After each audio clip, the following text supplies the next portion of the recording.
It's the holidays and a lot to report, but does anybody else have something? Well, just the lights, the rotary, had the train. Train was a huge hit, but it was also kudos to Price. They helped us quite a bit, to do things that we wanted to do, that it made it a lot easier, so that was kind of nice, but yeah, the train was a fun time. It was, I was gonna say, knowing that we ran into some hurdles with it, and the fact that the Parks and Rec was willing to let us put the engine inside the shop made a big difference. And so it was unfortunate we had to be down for about a week there waiting for a new charger. And then, of course, the last night we had a door fall off, so we had to shut down again. So anyway, that shows you how many people rode that train. I mean, there was a ton, a lot. And it was rewarding to see the faces and just, not just children, but adults even couldn't wait, and they were taking pictures and having fun with it. So I think it boded well for the city. So, okay. I have one other thing, and it's only because I've been holidaying quite a bit for the past 2 weeks. My whole family was in town, but I know I've received a number of emails from residents about Case Creek Park, an estates plan and a park concept plan, but I haven't been able to read everything yet. Yeah. But just wanted you to know that maybe that's something that will be coming up, because a lot of residents have emailed us about a park over in the Weaver Lane area.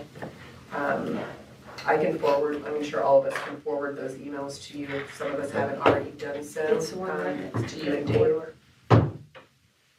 But I just wanted to bring that up It's on the south side. because they all got together. Skinny, Yeah, water ground. they had an email party. Yes, which is great. Part of the decision of the HOA. What used to be part of it, remember? When? That ringing a bell yet? Just past, right past Shoreline Junior High. Yeah, on the south side. You know that area there?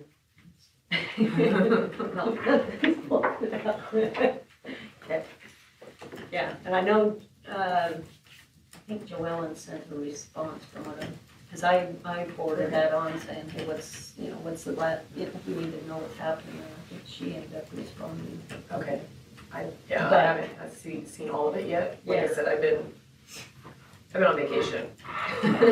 But I'll get through all of those, but just wanted to bring it up because we did get a number of emails about the same thing. Yeah. Okay. Anyone else? The ramp commission didn't meet in December. They're good because of Christmas, but they're meeting this month, but it's not gonna be the normal time because of Martin Luther King Day, so it's the following week, the 21st or 22nd. So I'm not gonna get.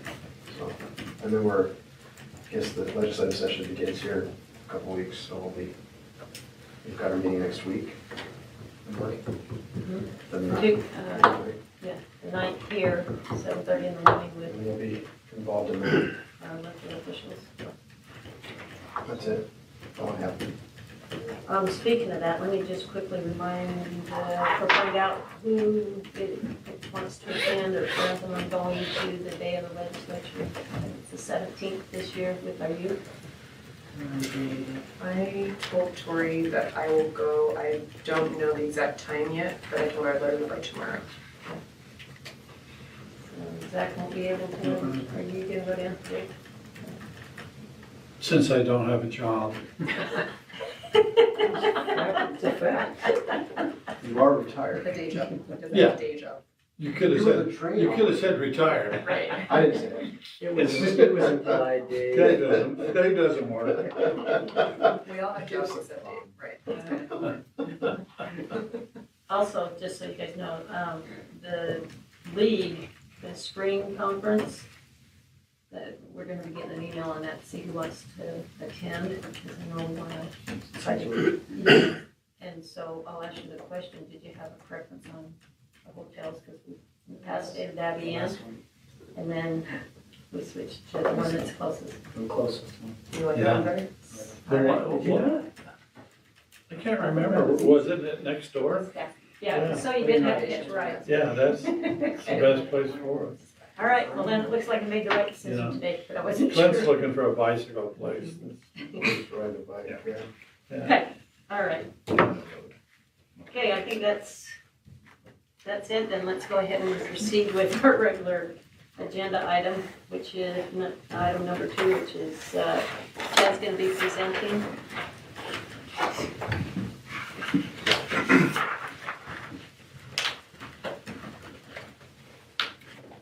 One second, I'll switch over here.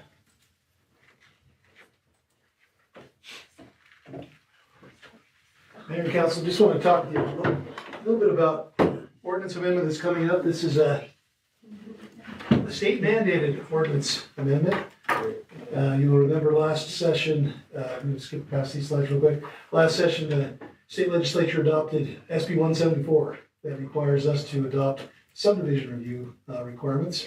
So the good news for us is that we really have been hitting those review dates for the most part anyway. And and we worked through this with Gary last year.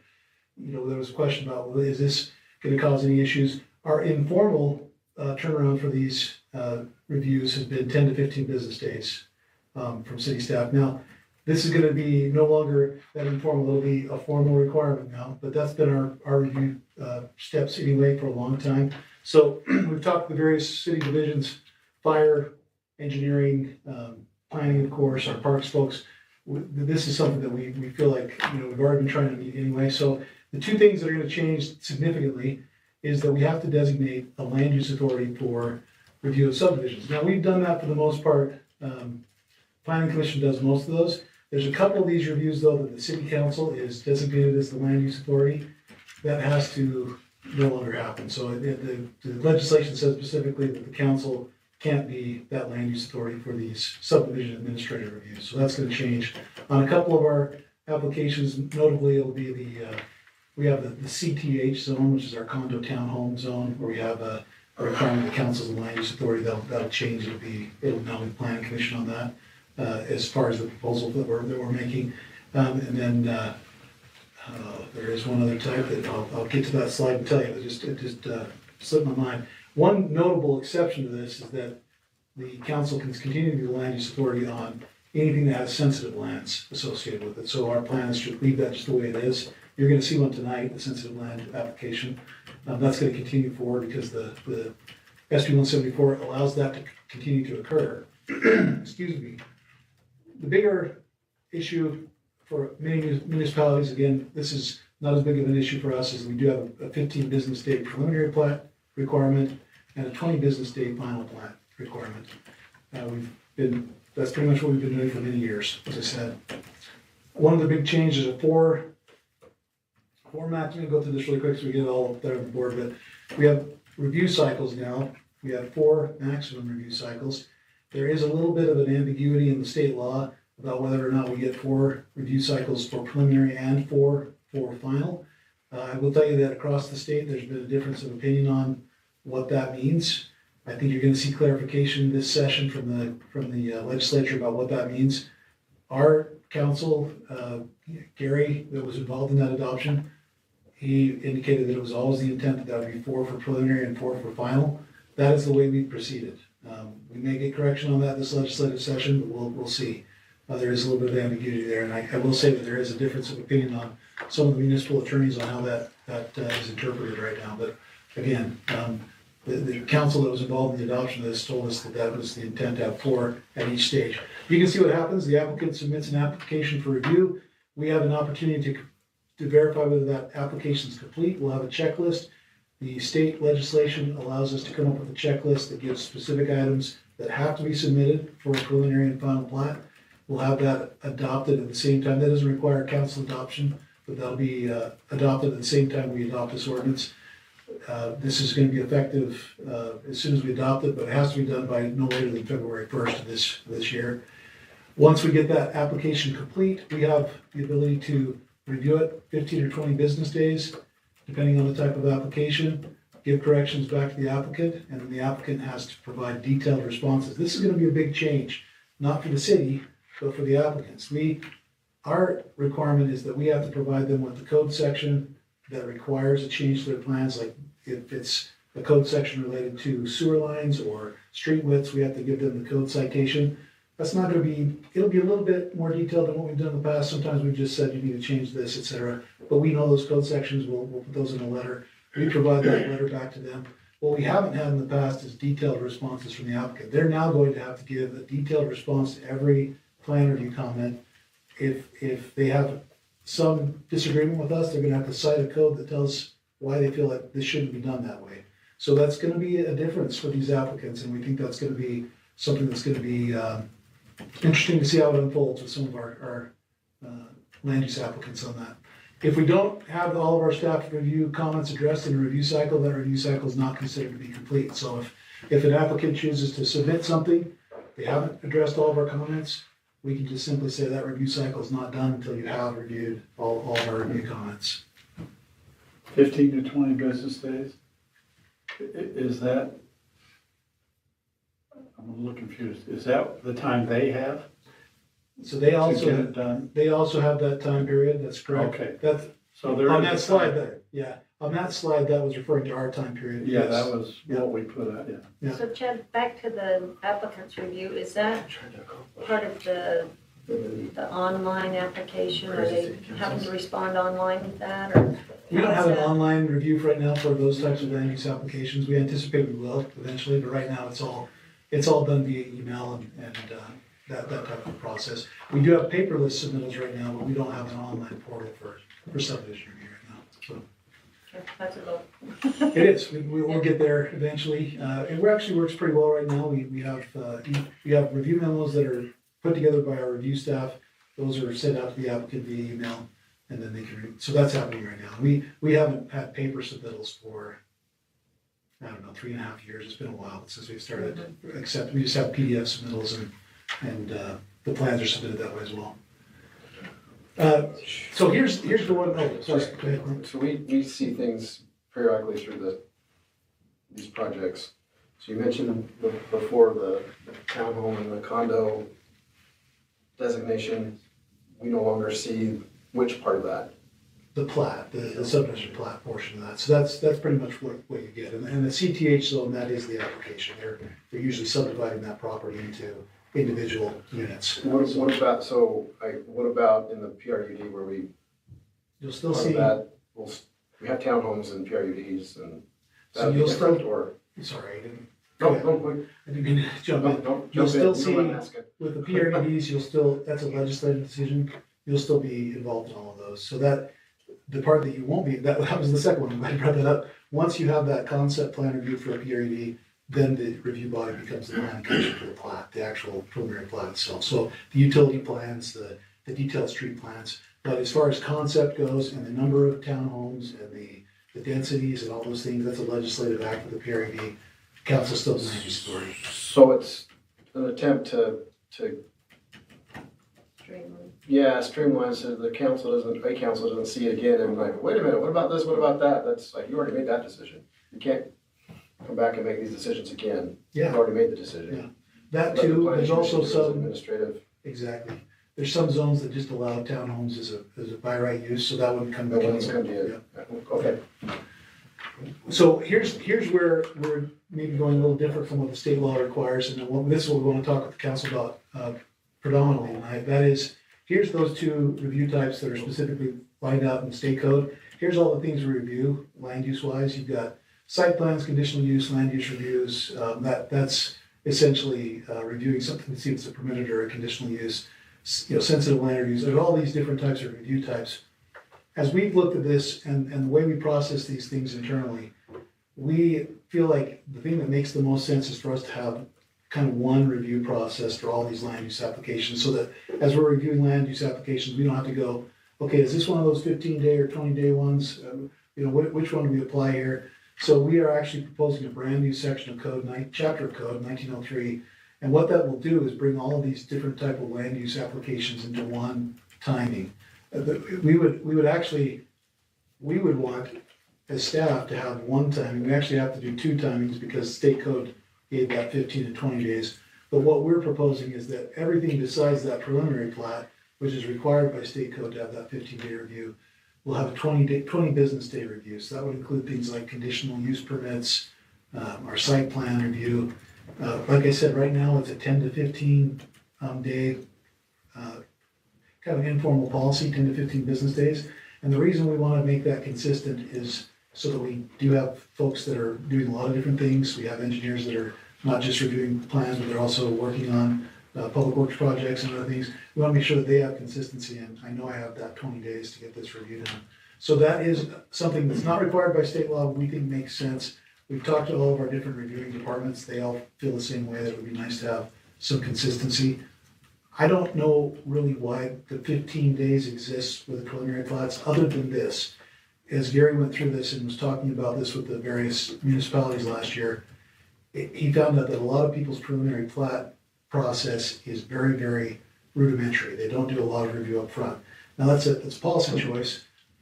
Our choice has been to make sure that people know about some of these things, like sewer locations and capacity and those kind of things up front, so that we don't have a big brakes put on the process at the final plat stage. It's just a policy decision. We still feel like that's the right thing. We're not the only one that does it that way. So you have two different, I guess, tracks that different cities do. We want to stick with what we're doing. We still think we can get it done within the 15 days. That's not an issue. But if it were not for that state law, that would be 20 days as well. We try to make them all consistent. So everything on that list above that preliminary plat will be 20 business day review. And we shared with Alex and the fire reviewers our review times.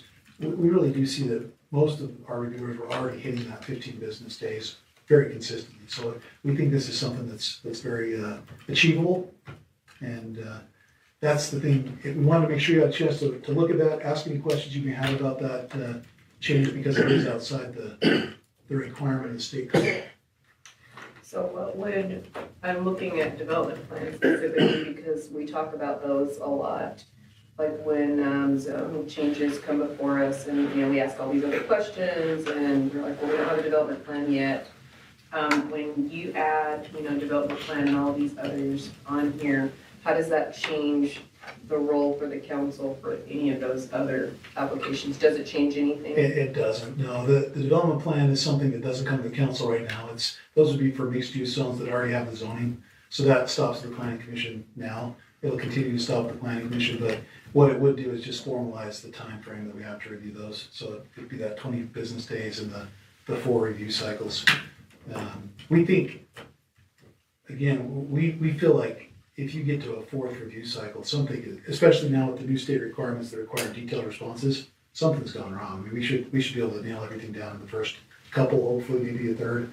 But we do have some that go a little bit long now, and I'll tell you the reason why. We'll have some that go to 5 and 6 review process, and then because we get plans back, or we have a review comment, and they simply give us plans back with no indication that we made this change, we tried to review that, we look at it, we say you didn't address that comment, so we're back to review cycle number 5. So we're hoping that that's going to be nipped in the bud with this new requirement from state law. How many days have you saved on average with the process being online from before? So everything, it is online. We don't have a specific online portal yet, but it is all done by emails. So the biggest savings there, of course, is that we can redline things right on we have programs, Bluebeam, that we can get right on there, redline their PDFs, send it right back. I don't know if we've ever calculated the days, but it's a big deal for us. It's not only from the perspective of timing, but also just trying to keep track of all that paper, right? It's just, there's so many. The volume of paper is so high with these big plans. One of the last ones we did with paper plans was the temple. And you can imagine that plan set was like this, and every time we had to replace that, it was another tree that was dead for that. So it's been nice to be able to do that PDF. Remember the project control? Just want to give any chance for any questions. This will come back to you at your next meeting for adoption. We need to have this ready to roll by the 1st of February. One question, Chad, was number of conditional use and things of that nature that you're already turning around in 10 to 15 days. Is there any thought that is there more quantity of those that now there are a 20-day time frame? that you could see stuff that's more rudimentary or stuff that's more everyday being pushed out, because when there's a 20-day deadline, that's what they're gonna do, they're gonna do 20-day deadlines. And I guess I'm just curious if the efficiency in a one structure is enough to overcome maybe the falling back on and a double potentially time frame that you would have for stuff you do all the time. It's a great question. I think what we see, especially on things like conditional uses, is that you might get a conditional use that requires very little engineering review because it's a use going into an existing building, for example, but requires quite a bit of planning and zoning review because of various issues. Maybe it's landscaping or parking or something. And so I think this is gonna allow, that will even itself out, that people will be able to spend the time. You know, that being said, things like a final plat is much more engineering intensive than it is planning. By that point, planning's pretty well done with their process. We've figured out lot sizes and street layouts and those kind of things. But then we're in the details of, you know, sewer slope and, you know, cross sections and those kind of things for roads. And so I think, like I said, I think that's gonna balance itself out a little bit, because that'll give that ability for, you know, an engineer could say, I don't really need to look at that conditional use, I'll spend my time working on that final plat at this point, so. Yeah, I mean, it's a good answer. I was just, obviously this is state mandated on the preliminary plat and the final plat. I just don't want it to be, you know, development centric. Which for regular people who just want to do a conditional use, I don't want them to have to wait double the time just because we changed our entire thing for developers. So, It's to everybody's advantage, and those that don't require the big planning, those are the ones that typically are done very quickly by those various staffs, because they want to be able to concentrate on those other applications. I mean, it's a good fair question. I think the difficulty with even these, you can see the big, you know, rainbow of land use types here, but even with that, there's so much variability between one conditional use and the next. So you may have one that takes that full 20 days and another one that we can bust out in about 3 or 4 days, right? So it just depends on what it is. okay. Can you go back to the language? Do you have the language written already for that, or? The language of code? Yeah, let me, get the escape button, I've got a slide of that. Just to Zach's point, if it says something like up to 15 days or I up think it to does say up 20 to, days, yeah. then that could lead to not waiting just don't until the wait. end. Right. If you just get it done fast, do An it. internal control, we could just say, Well, wait, just. I can tell you, at least the folks that I have supervision over know that is not the wait till the last minute. Lawyers are not like that. We wait until the deadline and then we'll put it in, so. I'm trying to see which slide that is, but.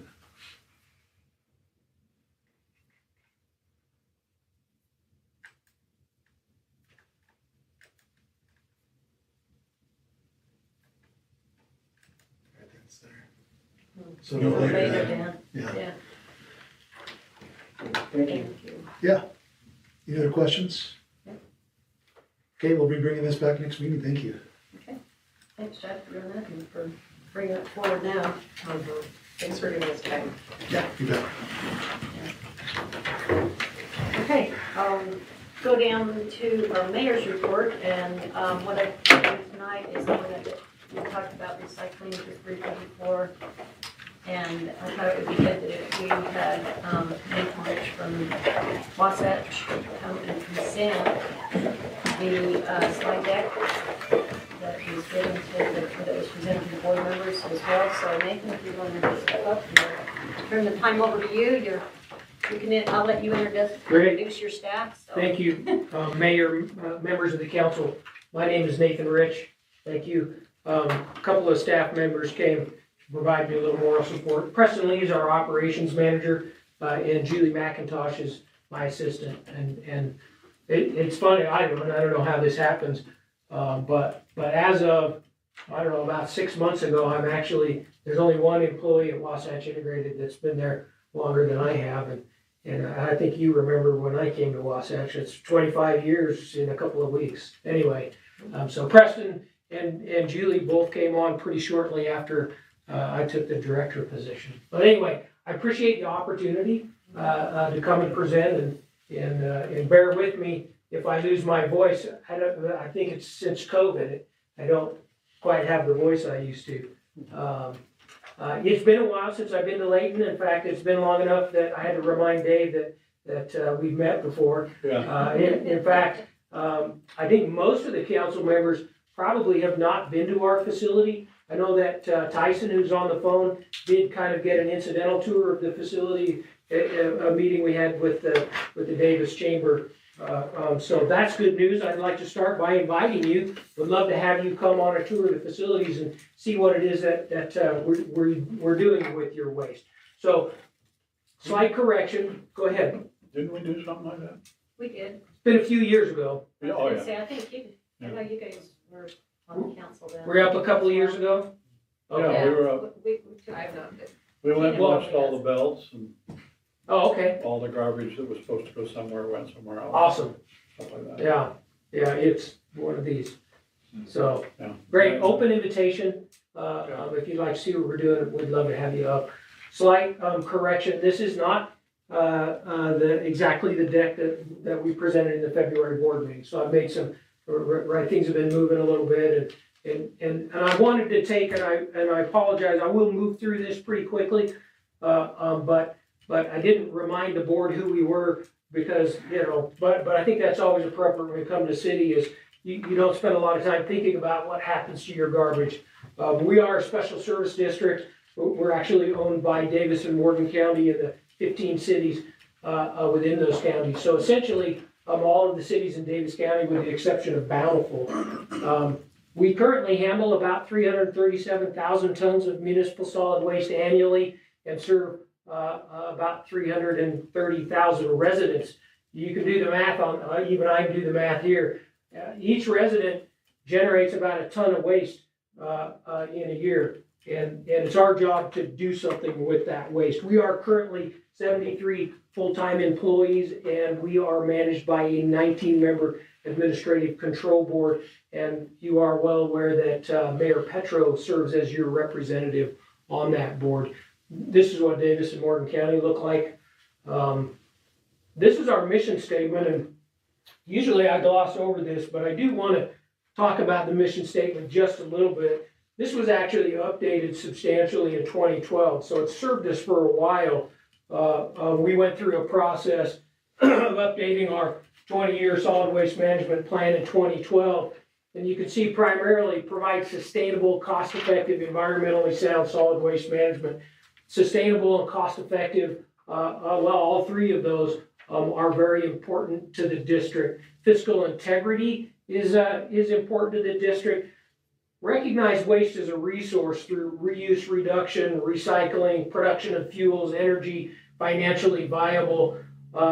This has a lot to do with the long history in the district of doing something different with the waste that we produce. And it started, the district was actually formed in 1987 for the purpose of constructing and operating the energy recovery facility. We'll talk about a little bit more about that in a moment. So why Wasatch Integrated Waste Management District? Integrated used to be a code word in the industry, meaning we operate a waste to energy facility. It's changed a little bit over the last 5, maybe 7 years. Well, the first answer is our name used to be Davis County Solid Waste Management and Energy Recovery Special Service District. Yeah. So in 2004, did we decide, Julie? 2004 or 6, the county passed some resolution that said we can't have county in our name. So we changed that to Wasatch Integrated Waste Management District. This is a version of the EPA's waste management hierarchy. So there are more detailed versions, but best management practices in the solid waste industry, the best way to handle waste is to not generate as much waste, right? So reduce the amount of waste, buy less. We don't play a lot in that area. Reuse, if we can reuse it, we don't have to throw it away. Recycle, recover, which is waste to energy, and then residue. And then the reason there are R's is because we talk about the 3 R's, right? You see the chasing arrows sign is the 3 R's that we're all used to. We play mostly in the bottom. Regardless of the efforts you make to reduce, reuse, recycle, some residue always ends up in a landfill. Although a landfill is the least preferred method of disposing of waste because it's essentially long-term storage and it has some potential environmental issues, it's actually the foundation of any solid waste management system because there's always some residue that has to go to the landfill. So we are proud to say we operate a fully lined landfill at the Davis landfill, and we spent a lot of time caretaking that old unlined landfill cell that started up there in about 1952. Integrated waste, the way we look at it is what things do we do to keep that waste management as high up in that triangle as possible. It's interesting, there is no one size fits all to solid waste management. Our waste is different than other communities' waste. And I like this picture. This picture is actually aluminum cans sorted out of a recycling stream that came out of Kaysville, Utah. And anyone notice anything interesting about this collection of aluminum cans? No beer can. Thanks, Bob. You've seen this before. No, I haven't. I was gonna say Coke rules. No, Coke you gotta say rules. that. The answer is no beer cans. Most communities have to be 80% beer cans. So there's a couple of in there, and that was a random picture, but Just so you know, it doesn't change my mind. I'm not gonna ask you which way your mind is set. We'll keep that for later. It's interesting. One of the major struggles we fought for years with the waste to energy facility is we cut our grass and put our grass in the garbage can, and there was so much grass in the garbage can, we had trouble keeping the fires lit at the waste to energy facility. That's because of our culture of making the desert bloom and the fact that we don't have, most communities have a organics waste ban and actually don't allow organics to go into the landfill. So my point being, we've been very fortunate to have a supportive board that's allowed us to pursue different ways of this integrated waste management puzzle, and we continue to do that as we move forward. These are the current major pieces of that waste management puzzle. You may recognize the beautiful city of Layton on the right and South Weber to the left. That's the Davis landfill in the center.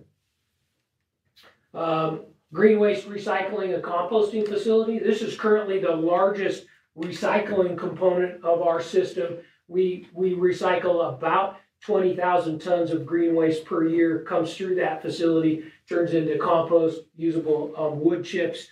Another big part of our system are customer service facilities, and we want our residents to be able to get safely in and out of those facilities without getting a flat tire. If you've been to the landfill, raise your hands if you've been to the landfill. Okay, that's what we've done up there to get you quickly, safely in and out of the landfill. We have a household hazardous waste, electronics waste drop-off facility where we accept those wastes free of charge to keep them out of the waste stream. HHW is a little bit of a misnomer. It's actually, according to the EPA, household exempt hazardous waste. Legally, we can landfill that material, but we don't think that's the correct answer. So we've taken the effort to operate this facility to keep that material out of the landfill. Co-located at the HHW facility is our landfill thrift store. I will tell you this facility doesn't divert a lot of waste, but it is a great educational tool. It reminds people most of the material in this facility is material that we pulled off of that citizen drop-off pad that people are otherwise throwing away. So this is our little bit of foray into the reuse part of the waste management triangle. Another piece of our facility, we actually capture the landfill gas that's generated by the landfill. We currently have a project that's in its just entering its 19th year of operation with Hill Air Force Base. We generated about 2.3 megawatts of power with the gas that comes off of that decomposing garbage. So we're turning a health and safety and odor issue into renewable energy. The newest component is the Davis Material Recovery and Transfer Facility, which is a really long name. One of the primary functions of that facility is the transfer. And essentially what we're doing is allowing collection vehicles to dump on a floor, and we pick that garbage back up and transfer it into over the road long haul trucks, and it allows us to more efficiently transfer that waste to a regional landfill.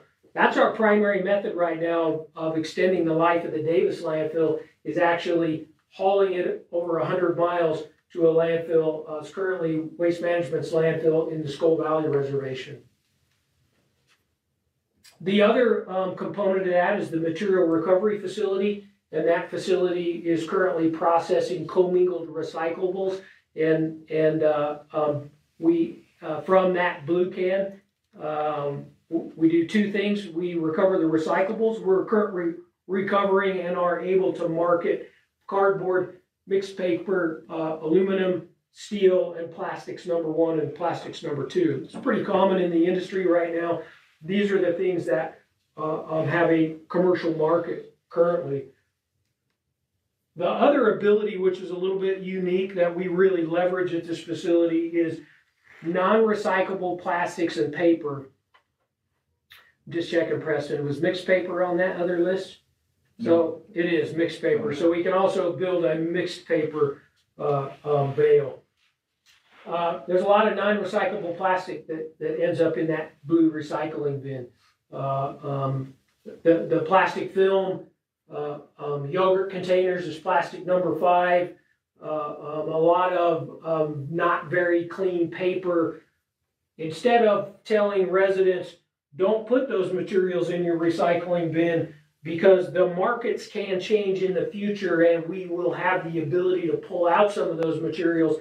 In the meantime, we have a relationship with the cement plant at Devil's Slide, and we generate an engineered fuel which we ship to them, and they shred that material and use it as alternative fuel to make cement rather than using coal or pet coke. So they have an incredible fuel appetite up at the cement plant. So that was my long introduction. So what are we doing now? How's this system changing? And I will tell you, we're still adjusting to closure of the energy recovery facility. Closing that facility, it processed about 135 or about 125,000 tons per year, which is about a third of the waste coming to the district. Doing that shortened the life of the Davis landfill substantially. We went from about 20 years of life down to about 8 years of life. If we weren't transferring any waste, we'd only have about 8 years left in that landfill. The other thing as we're planning to the future is, part of your planning conversation here and plat approval is we have an increasing population. The other thing that's interesting is our waste per capita waste generation rate is increasing. It's not decreasing. So that's something that comes into our calculations. And then we know that when that Davis landfill closes, and it will at some point to commercial traffic, we'll have to bear the additional cost of transferring that material to all of our material to that regional landfill. And that comes at a substantial additional cost. Today, that's about $35 a ton additional cost. And we just raised our gate rate at the landfill to $42 a ton. So you can see and that's just the cost, not to process the materials that comes in. After we put it in the trailers, it costs us $35 a ton. So just to mention, to shout out to the waste to energy facility. We're strong supporters of waste to energy. That facility served us well. It operated for 30 years. A lot of people ask me, they still think, well, we've got that waste to energy facility. Well, we don't anymore. It reached the end of its useful life, and that facility was closed in 2017. This, I think, is a really useful graphic because it demonstrates what we're experiencing at the Davis landfill. The yellow bars are total waste coming into the district. You can see the decline in 2009, 2010, the Great Recession. You can see the second big dip in 2013. That's the year we lost flow control, which was we used to require all of the waste generated within district was delivered to district facilities. So there was a short-term bobble when we lost that ability. Then that recovered. You notice 2019, that's COVID. We saw a 20% increase almost in waste over a 2-year period between 2019 and 2020. Coinciding with closure of the waste to energy facility, you know, everyone cleaned out their houses. Right? But what I don't understand now is why we still have that waste coming to us. So you can see the red was the waste to energy facility, and it trailed off and stopped in 2017. So all of the balance goes into the Davis landfill, which is the lighter blue color. So, you know, where we were 10 years ago landfilling 125,000 tons, you know, 3 years ago we landfilled over 300,000 tons in that Davis landfill. We're now, you can see the darker purple on the right, we're now transferring about 125,000 tons, which has brought the usage of the Davis landfill down, but not enough. We're going to continue to squeeze some additional life out of that landfill. So as we look at the reality of what's coming ahead of us, we want to plan ahead a little bit. It takes a long time in the solid waste industry to site, build new facilities. So, you know, we ask ourselves, how long do we want that landfill to last? What do we put in place with the closure of the waste to energy facility to continue to honor our mission statement? How do we use the facilities we have, the material recovery facility, and what are those consequences? So in 2022, and this really was revised in 2022, we started in 2021, we hired a company called GBB Solid Waste Management Consultants. They'd helped us in the past. And we started revising our solid waste, our integrated waste management plan. We have big turnover on our board in early 2022 with the mayoral election cycle.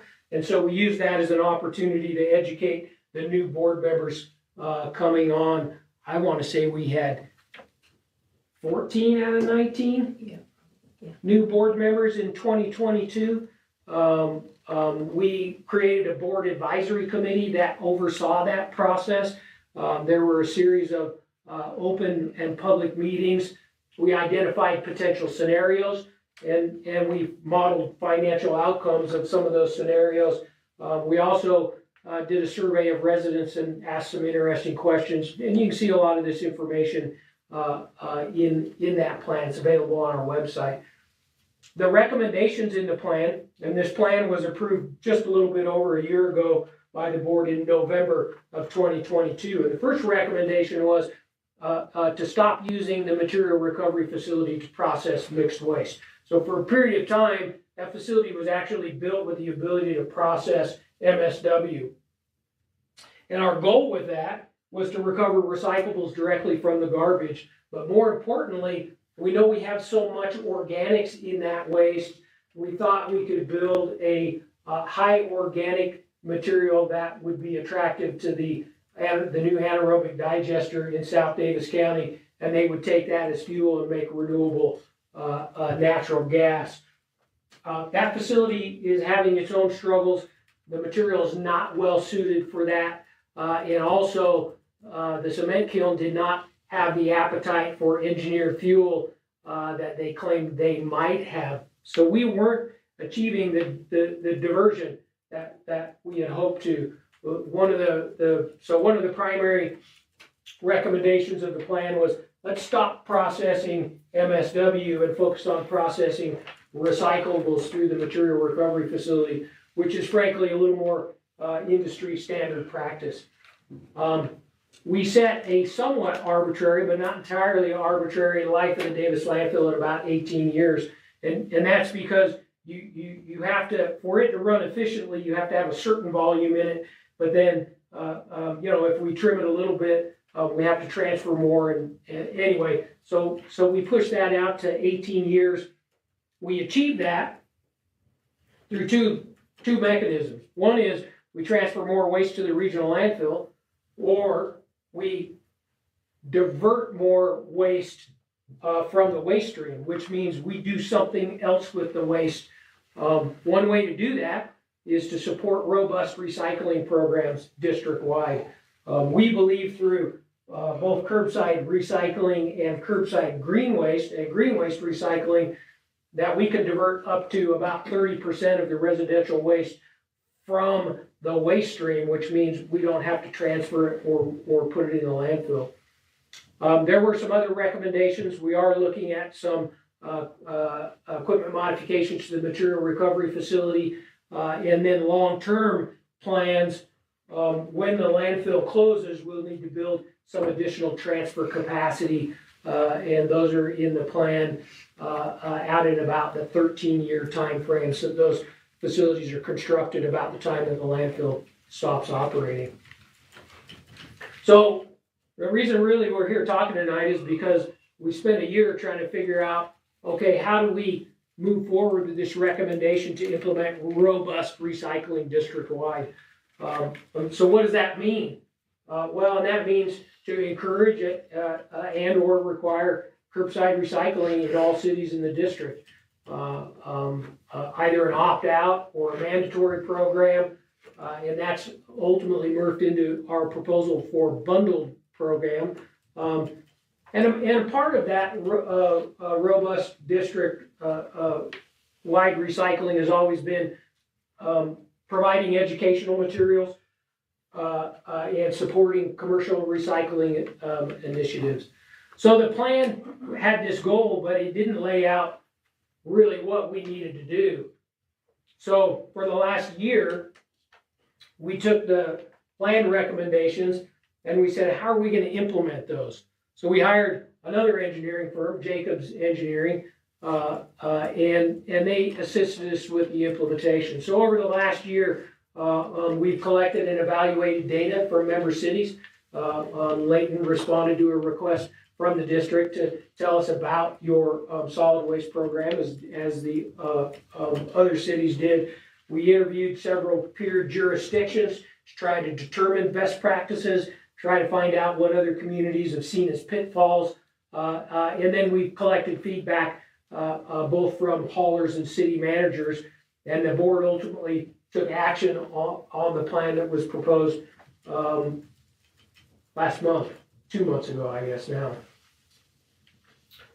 So we'll talk a little bit about residential curbside recycling. This is not, residential curbside collection is, as I mentioned before, industry best practice. This is what hauling looks like in the district. We're fortunate in the district to be served by 3 really outstanding haulers. Robinson Waste is a darker purple. They handle about 40%, 49%, and these are the city accounts. Waste Management, about 1/3 of the district, and then Ace Recycling out of Salt Lake. Both Robinson and Ace are independent haulers, by the way, and they're all very competitive, and I think they all provide great service to the district. There are some secondary haulers. Momentum has some glass recycling programs in a few cities, and then Mountain West, which is actually operated by Waste now, has some subscription recycling service. Some in the city of Layton actually, and then mostly in cities that currently don't have any recycling. So, where are we in the district with recycling? You could see green are cities that provide some city-sponsored recycling, and you look at that map and that's pretty good. Actually, 10 of our 15 entities, and Morgan being 2 of those, provide some recycling services. This is a little bit closer look about recycling participation rates. So on the left, you can see the number of MSW accounts, which is essentially the number of households in those communities, the number of recycling counts, and then you can see participation rates among the different communities. This is actually, I think this is actually really interesting information. Layton, you can see, is at about a 30% participation rate, which is really quite good actually for a subscription program. That's essentially I think Waste Management has supported Layton with some advertisements, but that's 30% of the people reaching out to the city and saying, I want to sign up for a program. The higher performing cities, we always hold up Woods Cross. Woods Cross was the first city in the district to actually roll out the curbside recycling program.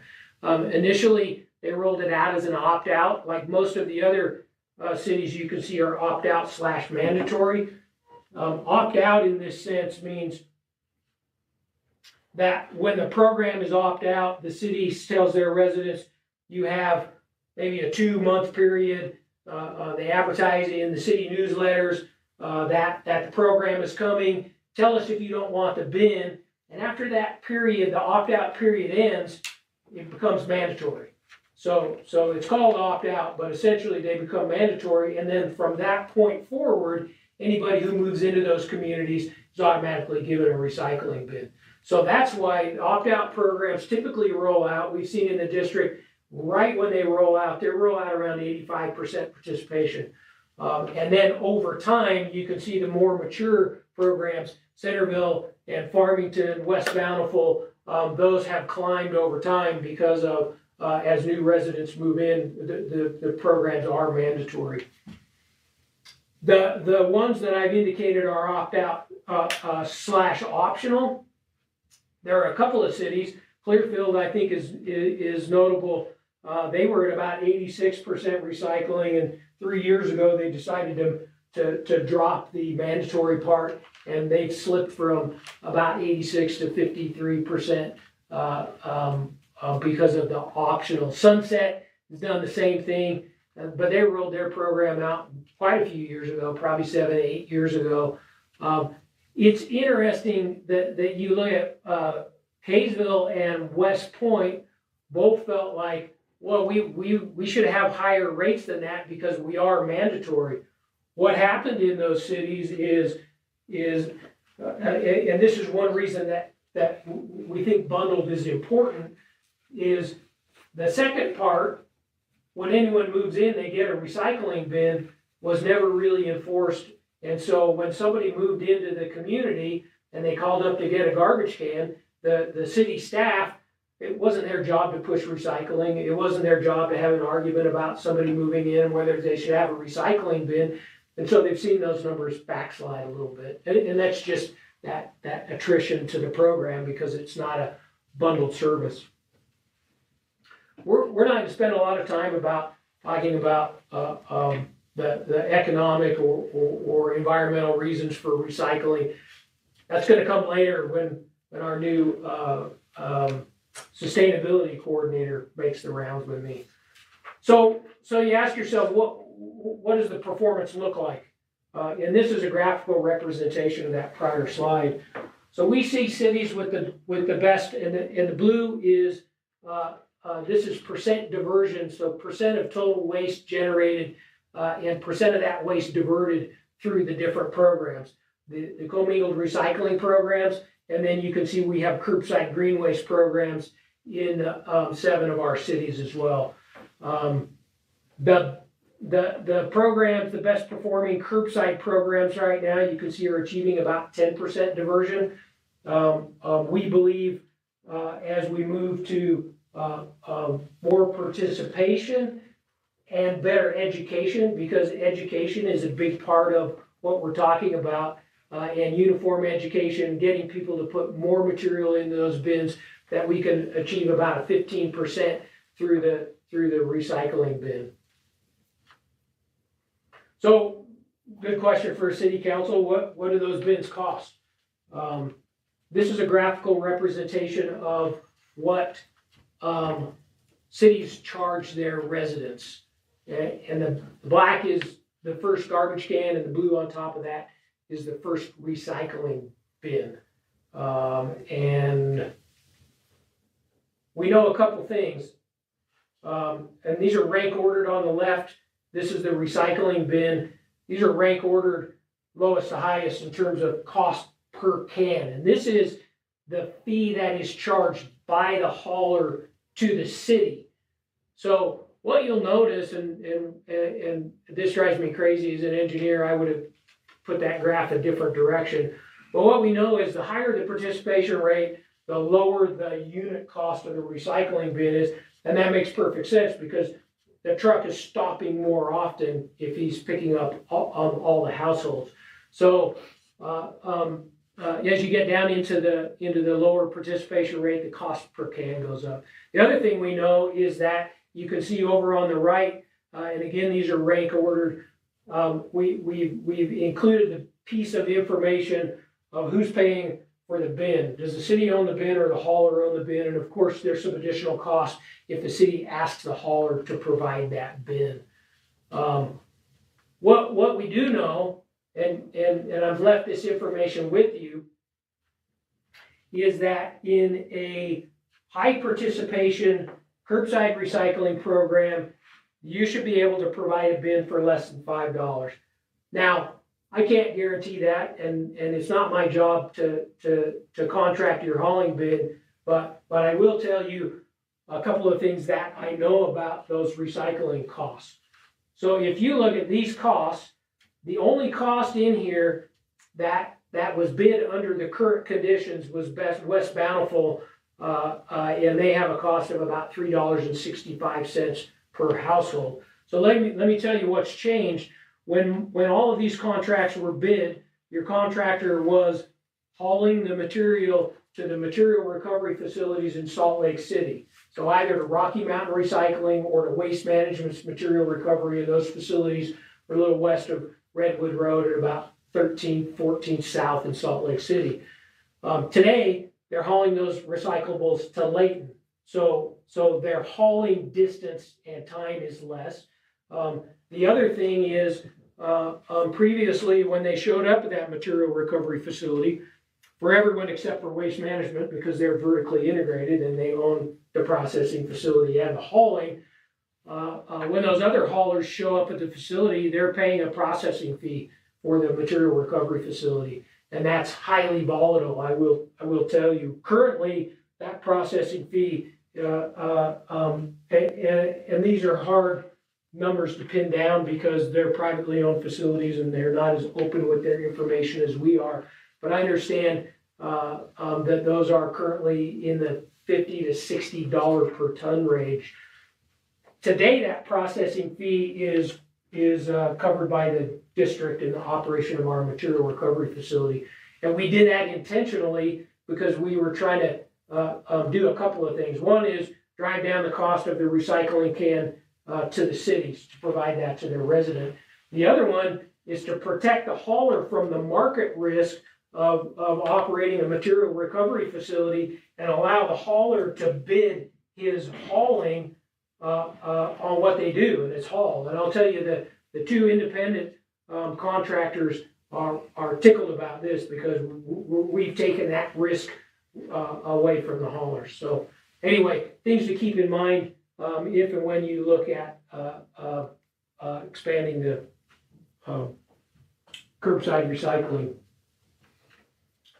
Before I talk about this, I do want to, I hesitate to put this up, but I do think it's really interesting information. You have to take this information with a grain of salt, and you'll see that what I've done is implied a service fee, which means I don't know what the service fee is. What we've done is taken what we know the hauler is charging the city, what the district charged the city, and what the city is charging their resident. And a service fee from a city is 100% appropriate. We know that cities provide the billing, they provide contract maintenance. What's interesting is that, and I think is also really important to understand as you look at the different cities, and incidentally, Layton, not surprisingly, is at 49 cents on that first garbage can is an incredible value for your residents, and you should be proud of the job you're doing with that facility. But Layton's close to the landfill, and they don't run a cleanup program. So if you look at Clinton, they actually run a dumpster program. The cities further to south have spring and fall cleanups. So like I say, you have to be careful with comparisons because all the cities run different programs. What I do think we all know is that money goes into an enterprise fund that is appropriately handled by the cities in the fund. So apologize for that long preface on why I'm a little bit, want to be a little bit careful how I present this data. What's interesting and what I will point out in the data is I think this points out that I think the natural response of a city is to pass through the cost from the hauler in the district to the resident in a linear fashion. But a city has the ability to repackage the cost to incentivize desired behavior and outcome. So if you look at Woods Cross, they run a bundled recycling or a bundled solid waste system, and what that means is their residents pay one price and they get a garbage can and a recycling bin. One thing I will point out, which I do think is interesting in Layton, somebody gets a recycle or a service, garbage can, they're paying 49 cents. If they get a garbage can and a recycling can, the city's charging them $1.50. So I don't know if that's, I assume that's not intentional, but I will tell you that pricing is probably a disincentive for recycling. So the point is, and these are, I just threw some observations up here. As I look at and comparing Layton's program with surrounding cities, and one is that current pricing is probably not the best way to incentivize recycling if it is indeed that what we want to do. The other thing I would point out, most of the negative impacts of recycling from a city standpoint is that truck traffic. So you've got a collection vehicle running up and down city streets, wearing out your city streets. That comes with some safety issues with emissions, which are really important for us on the Wasatch Front. Layton has a unique position in that you rolled out your recycling program after you already had a contractor operating in the city. And I understand the difficulty that put the city in, but you actually have two contractors running up and down the same streets to provide that service. Your impact in this sense only goes up incrementally when you add more houses, because you're not running more routes, you're just stopping more often along the routes. So I think this would be a really good question to ask. And we've spent a little time looking at this because I did mention we did a survey. What are our residents going to think of the city expanding the recycling program? 35% of the residents of the city currently have a recycling bin. There's 5,800 through the city program with waste management. There's a little over 1,000 bins in the city through ACE, and that's that Mountain West recycling program. So 35% of the residents should actually see a rate reduction.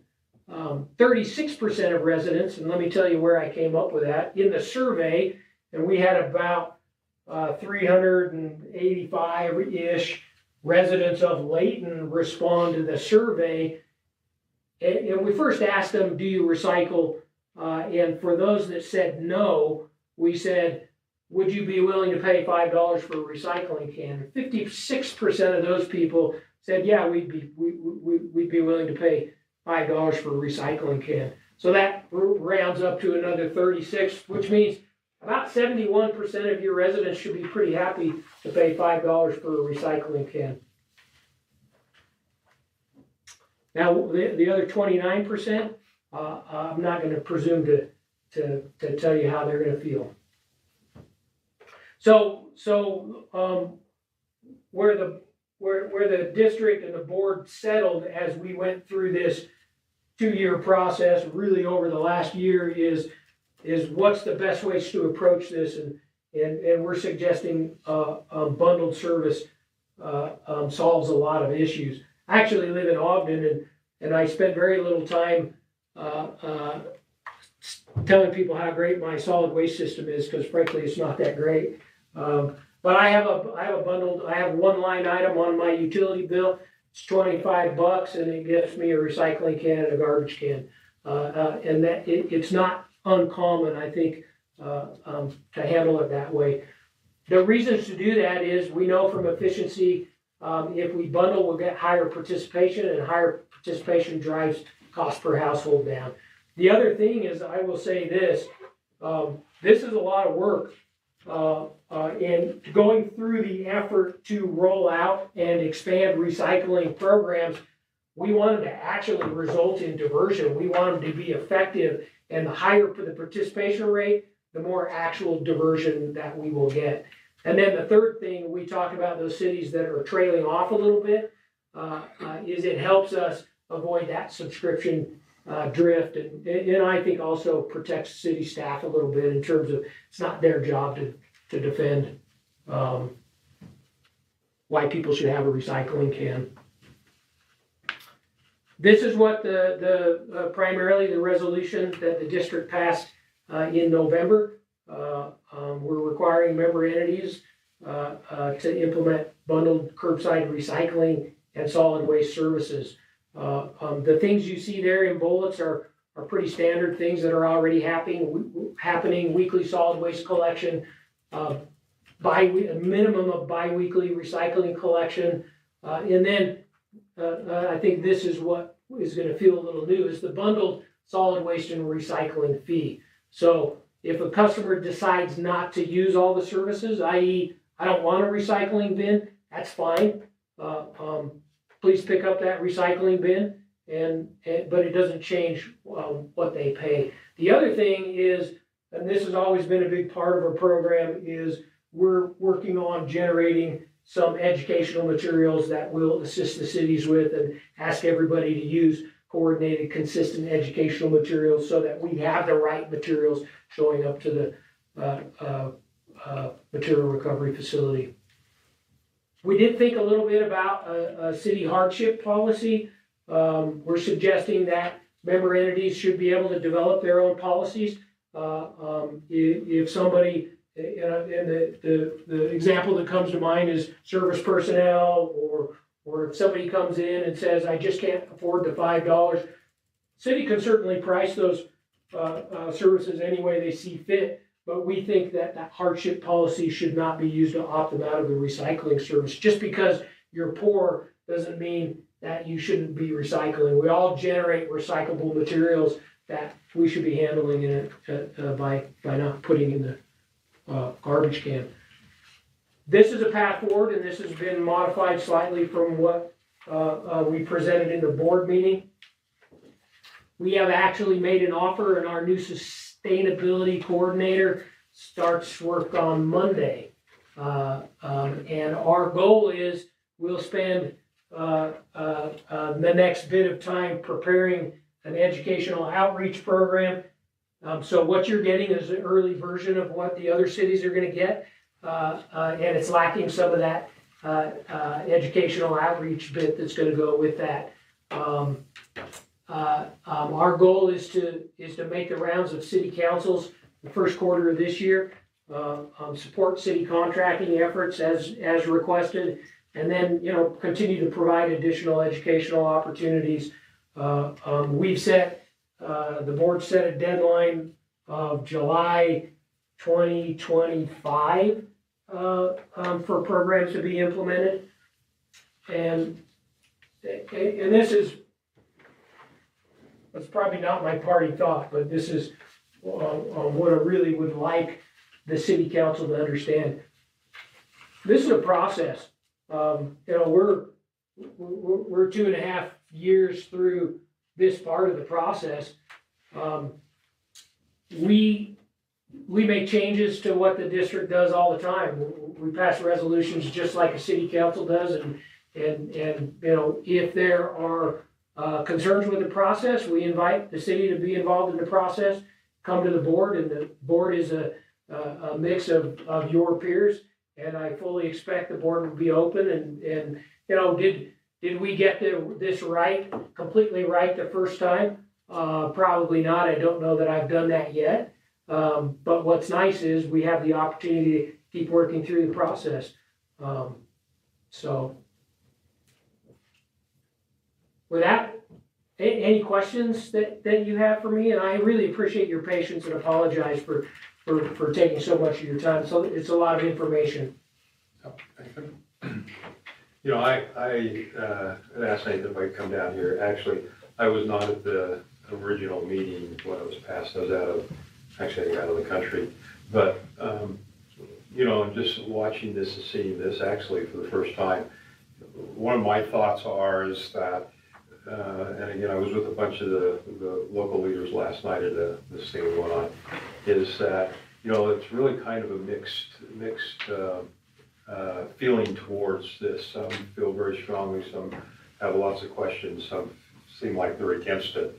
And I think that this is a process, I think this is exactly what it is. And my recommendation, which I, would think that we can probably get that support from the board, is that this isn't something that has to be in effect on July 1st, 25, 18 months from now.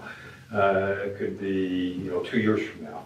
It's something that we need to work through because it's very important, and from my perspective in working in the county, is that we need to have everybody on board, no matter what the topic is, no matter what the issue is in the county. Because when this county functions, and when I refer to county, I'm referring to 15 cities. We actually have Morgan County involved with this here, but when we have everybody on board and everybody agreeing and going along with programs, things work a whole lot better than when we turn around and have a lot of infighting or a lot of different opinions or whatever throughout the thing. So Nathan, realistically, I think that what we need to do is that we need to probably communicate better. One of the things that we all seem to associate with is that when we sit on these boards, and I'm going to assume almost everybody sits on some type of board somewhere, is you go to that board and realistically you are assigned that board by the city or by the county or the state or whomever, and you represent that community, but you represent the board as who you represent on trying to make these decisions and decide exactly how things should be. I will, speak very highly of your mayor. I've watched her not only on this board, but a couple other ones that she serves on, and she represents you guys very, very well. I will tell you right now that as far as my opinion, as far as looking at what I would consider to be the leadership of mayors within this county, you have one that is there.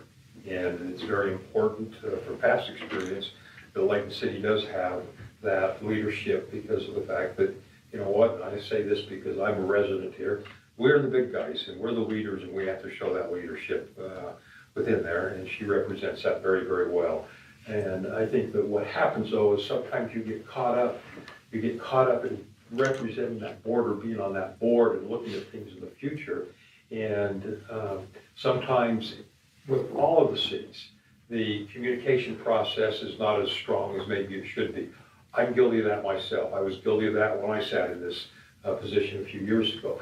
And I think because of this, with what we're trying to do and what we're trying to say, we're looking to the future with what needs to happen within, Davis County.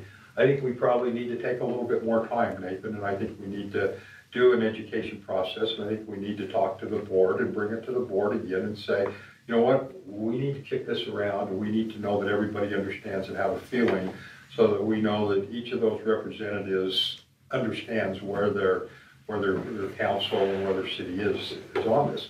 I think one of the things that has to be realized, and I have asked some of these questions here over the past few days, is that everything I'm being taught is that the district, whether it's this one, the sewer district, the Weaver Basin, whoever you want to pick, once that board is in place, they do have the legal right to turn around and put these things in place.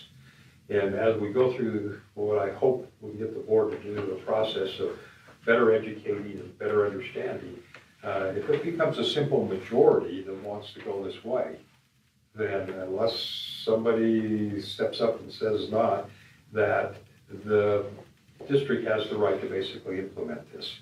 I'm hoping that we do not have a situation with whatever the outcome is, that it is unanimous. It's not, 8 to, 9 to come up with, or I guess what do we have, 19 counties? 9 to 10. 19?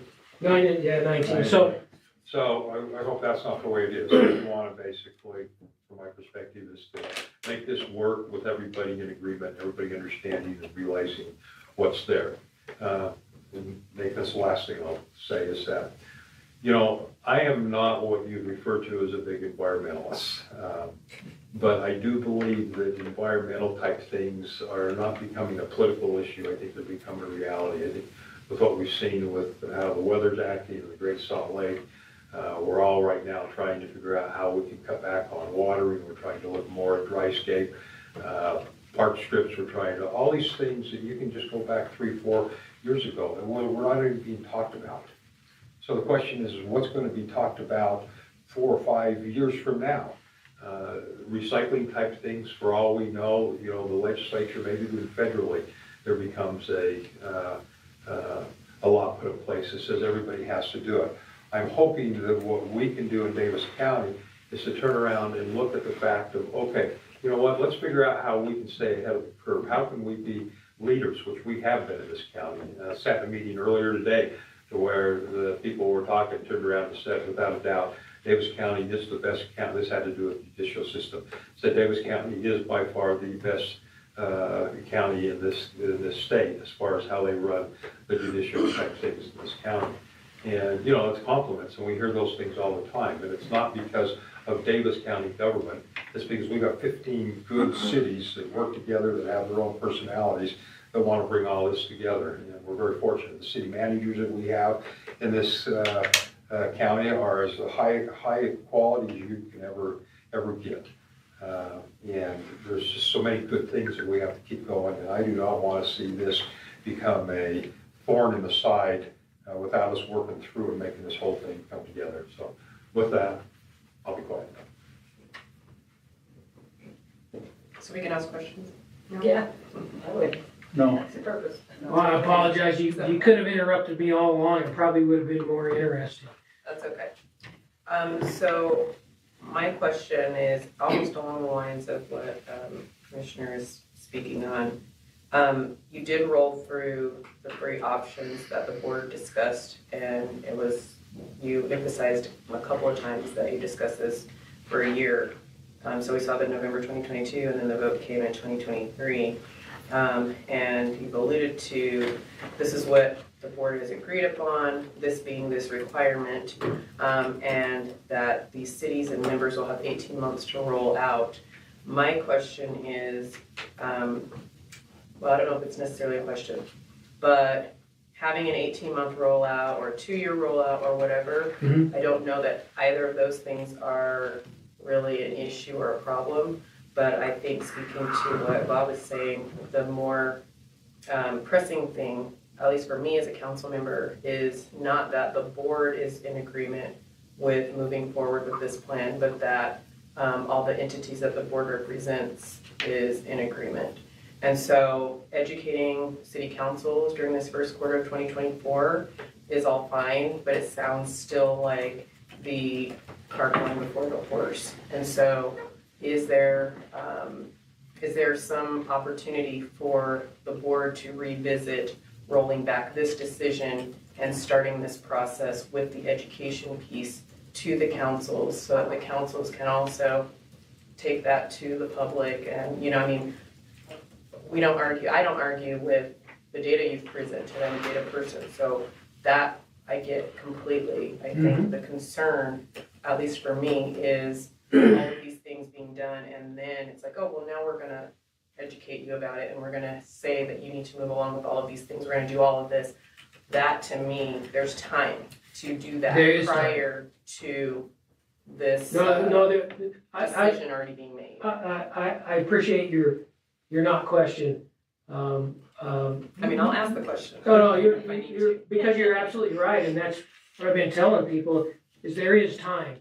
So from our perspective, from staff, in terms of, are we gonna go out and educate communities when we don't know what the program is yet?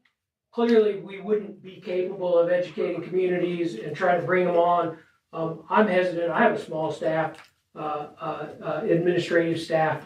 I really look to the board to firm up that we have a program, we have a direction before we hired this sustainability coordinator, which is going to help us with that process. So you know, I guess the answer is yes, we do have time. I think the board is, you'll see they're your peers. This was not a, Bob alluded to a 19 or a 10-9 vote. Well, our goal is always at least consensus. And in this instance, this vote was, I had one dissenting vote on a 19-member board. It's pretty good consensus from my perspective. And that was a green light for us to go out and then start this education process. So in terms of, the board passed a regulation, for lack of a better term. We have a district code that we put everything into so that we can remember what we did last. We modify that all the time. It's a living document. So did we roll out with the best solution? Probably not, but we needed to start somewhere. And I think the board would be very open to the city being involved in the process and coming up and asking to reconsider. We may decide that we want to do something entirely different or change the program to some degree. I will say from my perspective, a lot of the details of this, I think they're important to a point, but the major thing that's important is that we make a little progress in this regard. I mean, I really think modern solid waste management system, every one of us generates recyclable material, and we should make that service available to our residents, and that's our goal. So we'll reiterate, our goal is to provide that service. If we need to change or tack as we get there, I think the board is open to that. That'll be my expectation. Just a thought here. My issue's not, I agree with Bettina. No problem with the recycling data. That's not my issue. My issue is the mandate. To go and say, hey, you're gonna do this regardless. That's our job. That's what we do. You weren't here when we had to raise the street lighting fee $1 and all the people that came in. That we take that job serious. That's what we just, 3 of us were just sworn in tonight to do that. And here we've got this is the first I've seen, we mentioned this last time, this is the first we've seen this. This is the first we've seen this presentation, but you said November 2022. We have not seen any of this from before. Let me ask you No, a that's when it question. started. If we would have presented this, and again, we referred to the board, if we would have come in and said, okay, this is the program that we want to put in place. Is that just, we want to put in place? Does that change your outlook? Let me finish my thought here.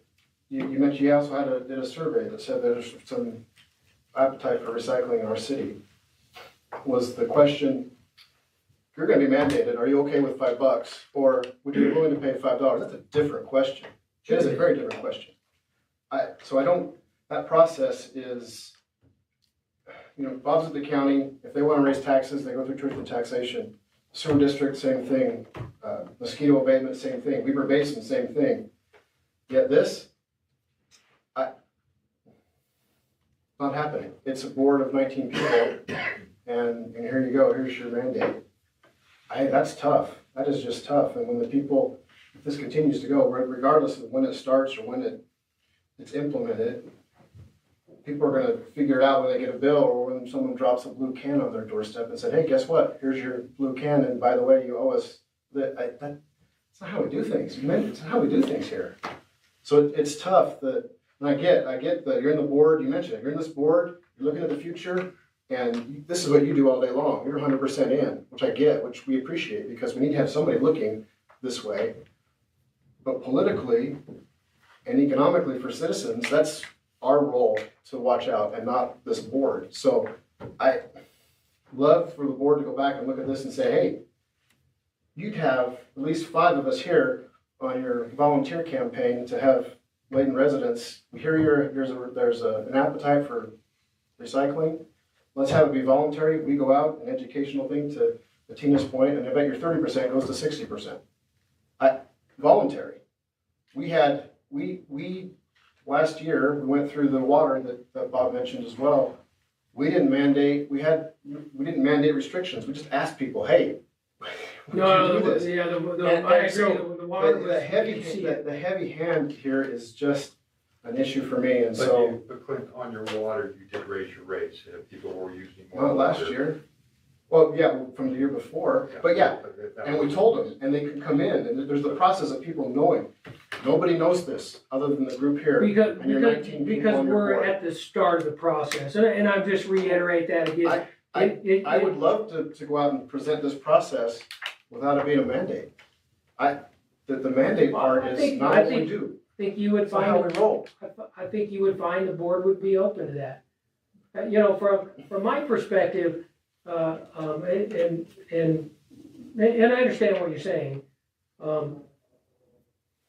You know, I want the program to be as effective as possible, which means I want everyone to participate.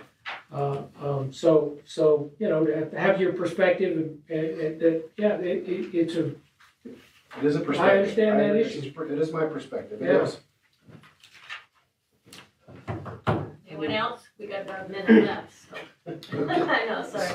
Do you have time for that? But it's good to, you know, like I said, I definitely wanted to kind of bring you guys up to speed and know exactly what's out there now.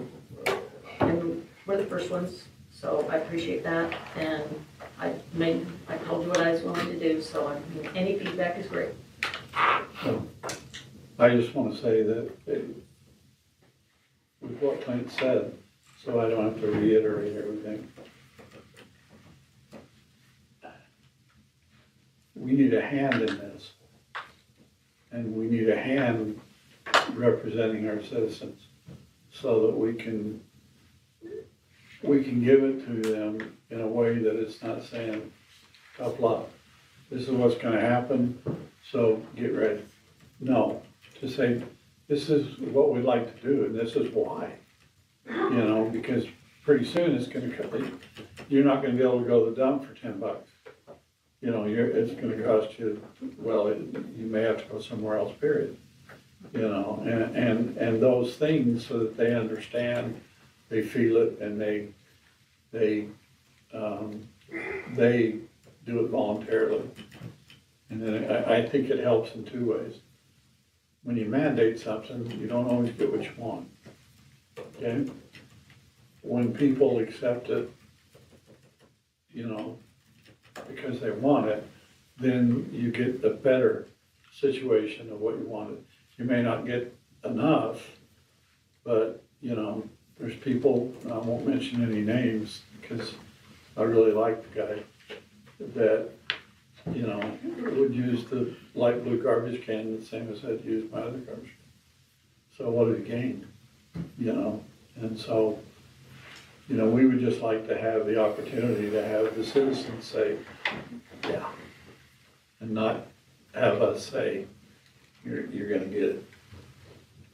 And I think that's what it boils down to. You know, we can talk forever and I'm gonna shut up, so. And also Layton's the largest city. So They you know are. you have 19, 15 cities, 19, however many cities you have, and all these other cities, and I looked at your list, and Layton's the only one who is apparently voluntary right now. Others are opt-in, mandatory, opt-in, optional, whatever. So if all of those other smaller cities are already doing some version of what this is that you propose to do, and I don't mean you personally, the board is proposed to do, it's a much easier sell for them. For us, it's a larger situation. And so that's why we're all so vested in how this is rolled out, and I'm not even saying this is rolled out, but how this idea is a possibility. And I firmly believe that there are more than the users who currently have the recycle bin. I have a recycle bin. And I know that there are people who want it, but again, to reiterate what the other council members are saying, to say, hey, this is what we have to do, and now we're going to educate you on it, it doesn't sit well. Well, I want you to know that, you know, Layton as the largest city, it's really important to the program that Layton participates. And, you know, really worst possible outcome for me would be that, you know, Layton decides not to participate. So I think you'll find a lot of willingness from the board to look at other options to move forward. Good. So I appreciate your honest feedback. Well, I appreciate hearing what Yeah. was going on. I'll give a You know, I mean, it's, 1 minute summation from my standpoint. I agree with a lot of it's been said. 25% of the service district is Layton, 5% of the voting block is Layton. So we don't have proportional representation for what we actually put into it. 0% of the elected officials, other than the mayor, I guess, council anyway, we really have, it's the first time we've ever seen it. So I'm actually not opposed to recycling. I'm not even opposed to mandatory recycling. I just think that I want to make sure that the process that you're speaking of is maybe a different process than what I'm thinking of, making sure that the board is not writing checks for the city that the city didn't actually have a part in. And having the mayor on the board is one thing, but it seems to me that whether you're mandating this and saying it doesn't matter if you do recycling or not, you're going to pay the same cost figure.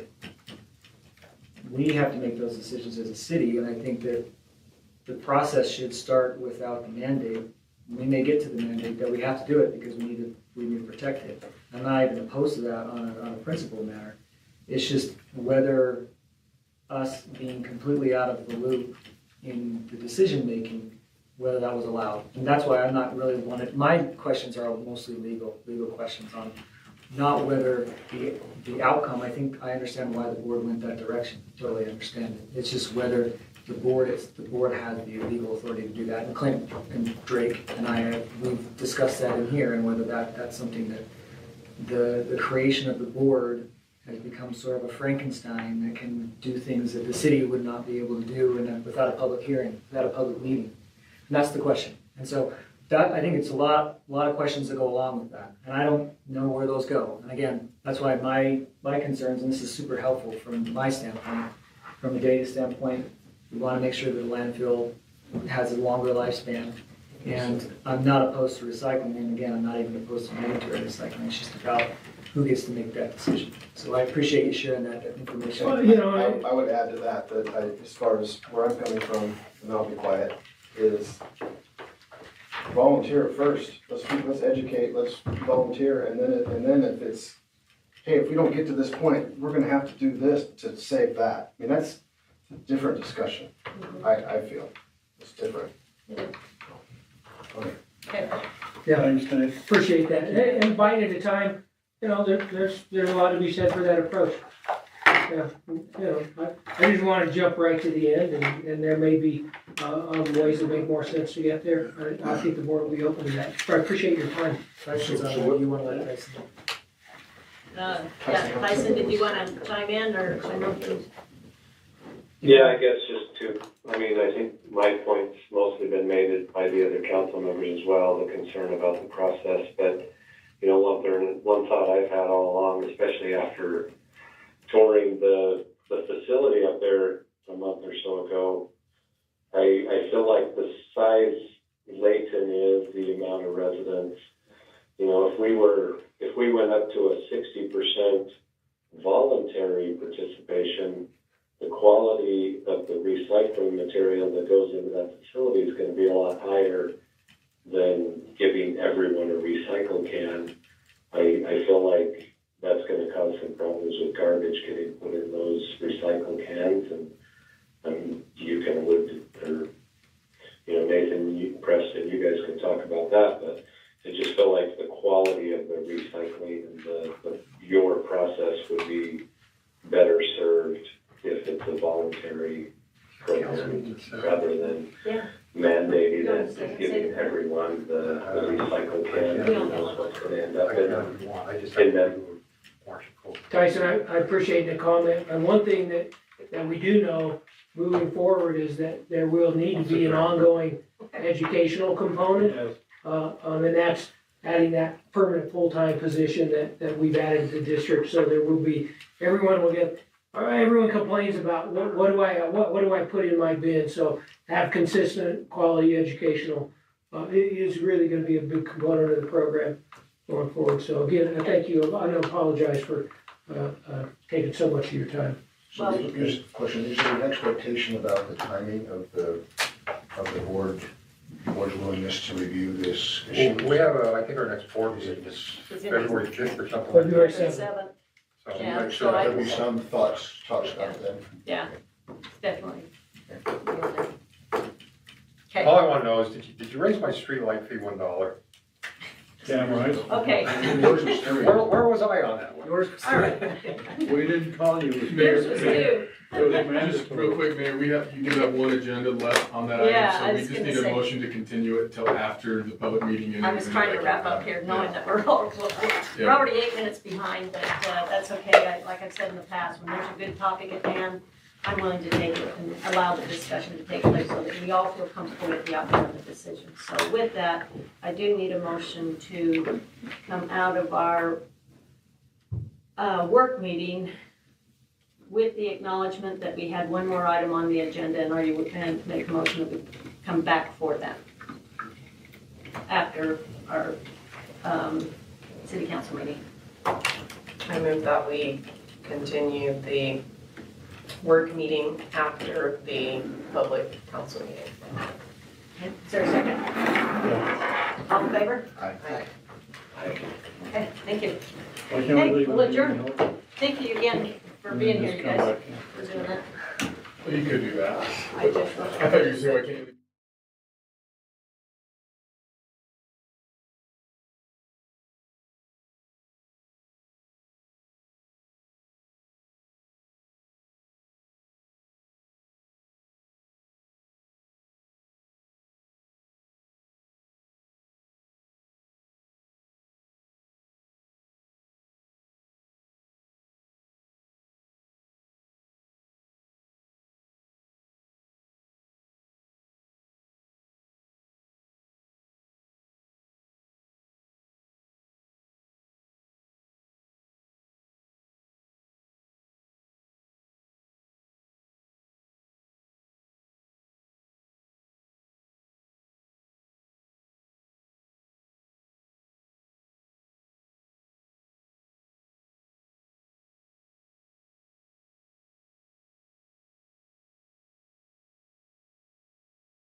Oh, hang on, I gotta wait for Kim.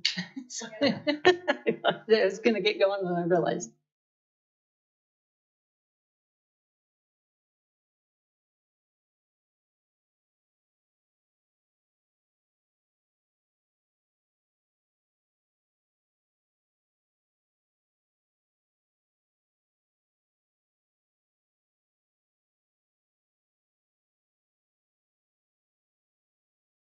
Start of our Layton City Council meeting for January 4th. It's our first meeting of the new year, so I hope everyone's enjoyed their holidays, and you can see we're back in business and ready to kind of move things forward. So at our meetings, it's customary for us to go ahead and start them with a prayer and a pledge, and we alternate each month. This month is my month, and being the fact that we had one of our county commissioners here with us this evening, I asked him if he wouldn't mind giving our opening prayer. So we'll go ahead and start with the prayer, and then we'll do the pledge. So Commissioner Stevenson. Our kind dear Father in heaven, we're indeed grateful to be able to meet here this evening in this city government meeting.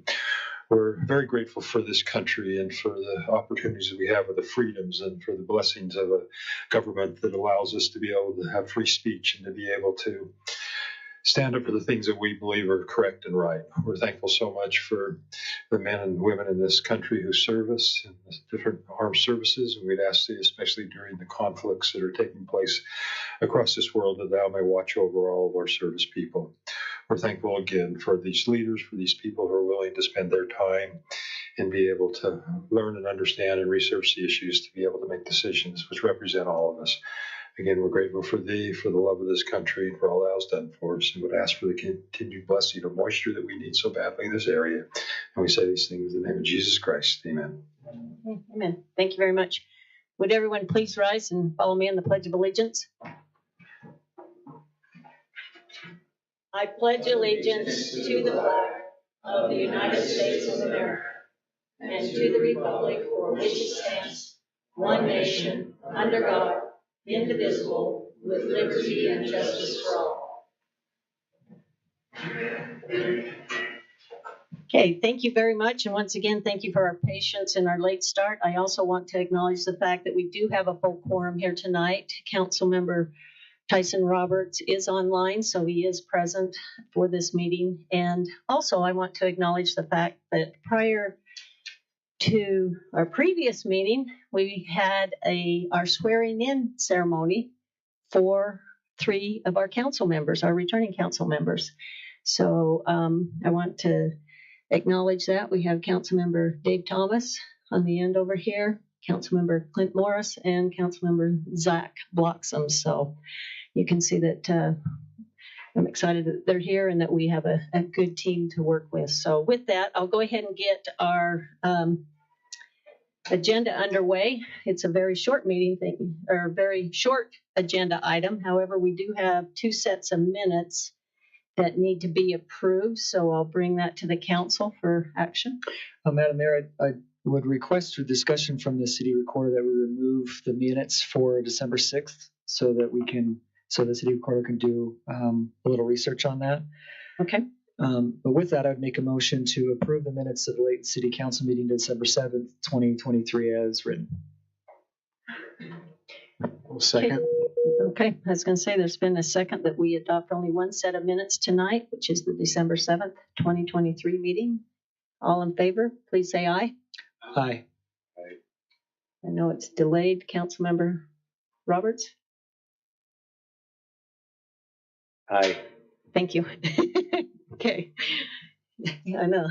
Actually, he's in Washington, D.C., so which is kind of cool because his daughter is going to be a page for, Senator, no, he's a representative for the 1st District. She'll be an intern for Blake Moore. Intern, okay. All right, very good. So that's exciting that we have someone representing our city back there. Okay, I'll go ahead and move on to our municipal announcements. So does any of the council members have any municipal announcements that they need to share? I do have one for the Layton CTC, that's Communities That Care. For those of you who don't know, this is a coalition for youth drug and alcohol prevention and suicide prevention here in Layton. We do have a Strengthening Families class that starts January 29th. And it is a Spanish-speaking class that will be held at Bayview Elementary. And we need participants. That class does not have as many participants as is necessary. And so if you know of any families that this course might be helpful to, I invite you to go to dbhutah.org. And they have a flyer there, and they can also register for that class. These are free courses. Dinner is also provided for these families. We also have an English-speaking class, but that class is full already, so we're glad about that. But I do want to spread the word about the Spanish-speaking class for Strengthening Families. Okay, very good. Typically, Councilmember Roberts would go ahead and announce what our Parks and Recs activity is for the month. And being that he's online and we know that it's delayed, he'd asked that I go ahead and highlight that for him. So I just want everyone to be aware of the fact that on Tuesday, January 9th at the South Davis Recreation Center is the family skate night. So it's ice skating, not roller skating. So the residents are welcome to go down there, and the entry is free on behalf of our city and the Parks and Recs program. However, you will have to pay for your skate rental. So once again, we'd like to encourage everyone to go down and have a good, fun family activity on Tuesday, January 9th.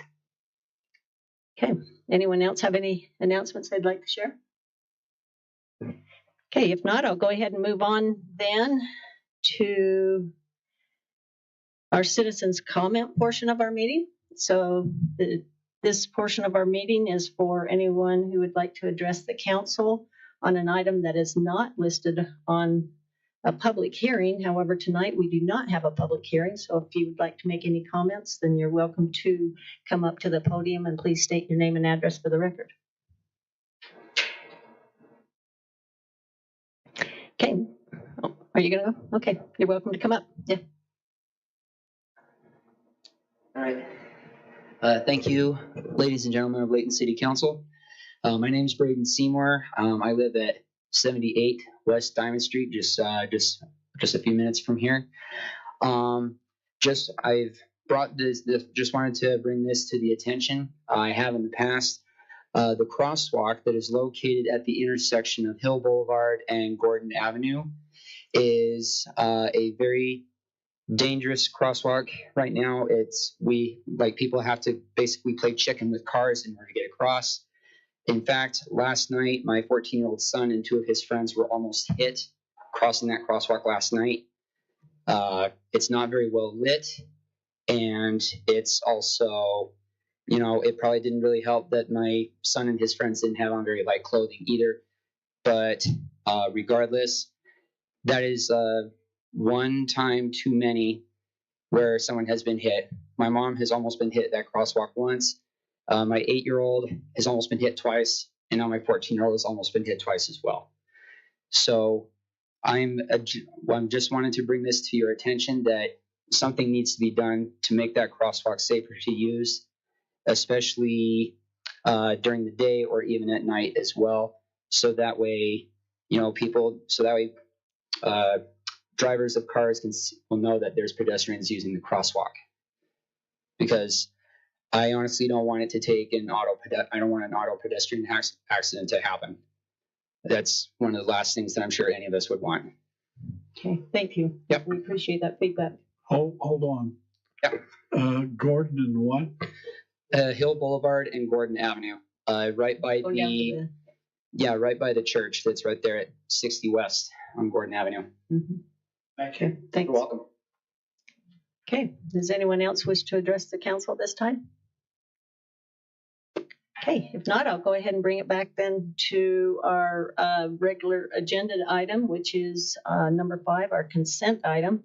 We only have one of those on tonight, and we have Mr. Chad Wilkinson that's going to present that information to the council regarding a preliminary plat for Adams Oak Hills subdivision.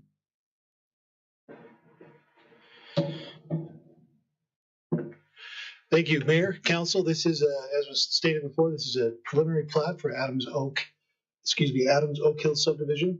This is a property that's located at approximately 2201 East, 350 North, as shown on the slide there on the red dot.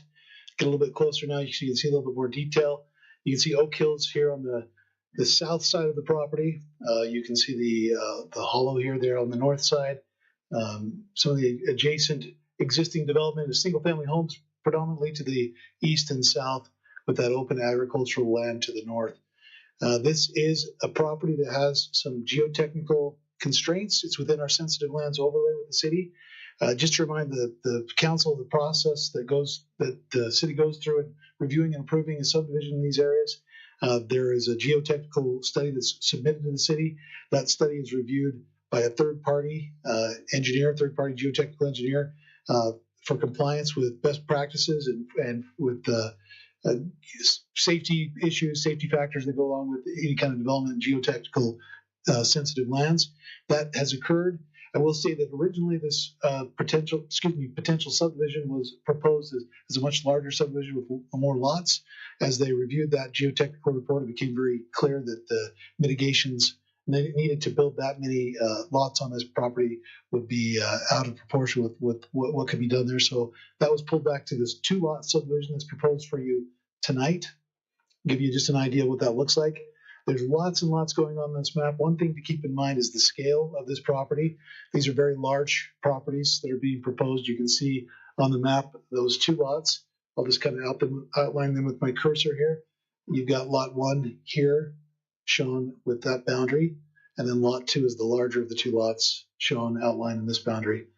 There are quite a few easements that run through this property. There are storm drain easements, sewer easements, other things that have to do with existing utilities across the property. There's also 2 areas that are shown on this plat that are areas of geotechnical concern where mitigation measures will have to be abided by if these are areas that the applicant wishes to build on. Now, I will say, because of the size of these lots, you can see on lot 1, there's a very, very large area. You can compare that to the homes as you see to the north and to the east. This will accommodate a home very easily outside of those geotechnical constrained areas. The larger lot is actually the area where there's more constraints. There are areas where a home could be built outside of those geologically constrained areas. However, if they do wish to build in those, that's okay, provided they provide the mitigation measures that are recommended by the geotechnical report. We would anticipate these are single-family lots, so 1 home per lot on these properties, with the balance being kind of a large estate lot for the use. These are agricultural lots, so these could support animals on those properties. They could have farm animals, horses, cattle, whatever the case may be, if they choose to. This again went through that process. This is the proposed plat for the property. You can see again those, in this case, the existing easements are outlined on the plat. Those geological constrained areas are just outlined on that other document that you can see there. So with that, this was reviewed by our Planning Commission. Planning Commission has forwarded a recommendation of approval to the City Council, and staff supports that. Again, the specifics for that development can be found in your staff report. Again, with any subdivision, this would be subject to compliance with all of those city standards, and also in this case, the recommendations of the geotechnical report. Be happy to answer any questions if I can. Okay. Council, any questions you have on this? Okay. A 12-inch slab of cement. That recommendation from the geotechnical study, have we done that anywhere else in the city? And I'm not an engineer, obviously, but that seems, I mean, if we're worried about the slope and we've had landslides in this area, not this area, but somewhere where it just goes. I mean, you have a slab. How does that? Yeah, I'm not a geotechnical engineer either. Okay, well, I'll tell you what's been explained to me is that'd be great. That acts as a way for that structure to kind of, in any kind of event, kind of move as one structure rather than splitting apart or anything. So that's the mitigation, is that allows that to move as that solid structure. This would be something that we would, again, we want them to look at very carefully to try to put that home in an area that doesn't require that, but they could do that as mitigation. Is this the only place this would be?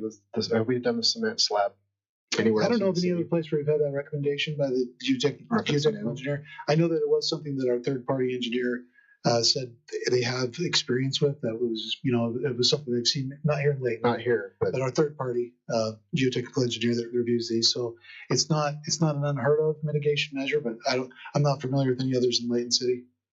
Okay, thanks.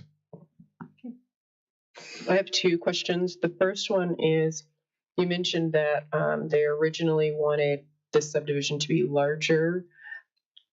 Do you know how many homes they were originally wanting to put?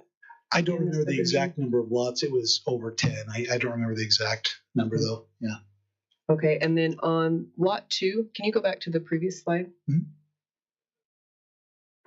So, based on what's listed here and the geotechnical study in the area where they cannot build, they would be able to build in these areas that are not shaded or not hatch marked? Is that the only space that they could build in on this lot too? No, that lot is the mitigation area. So if they build within that area, that's when those mitigations would kick in. But again, the scale of this lot's a little bit deceiving. If you look at those homes that are built, these are large homes. They're not small starter homes by any sense of the word. But you can look at those homes and see that a very large home could still fit even in those areas that are not constrained by those geotechnical hazards. So it really comes down to what the placement that they decide to on that lot. I think in the report it talked about the ability to build outside of the non-constrained areas. That ability exists. I think it's less likely on lot 2, very likely on lot 1 that they could just build a home without having any kind of mitigation required. Yeah, I think that's what I was saying. So the outside area in here is currently where they would be able to build a home. No, they could build within that crosshatched area as well. Oh, okay. With mitigation. Yep. Yeah, okay. Yes, that's right. Any other questions?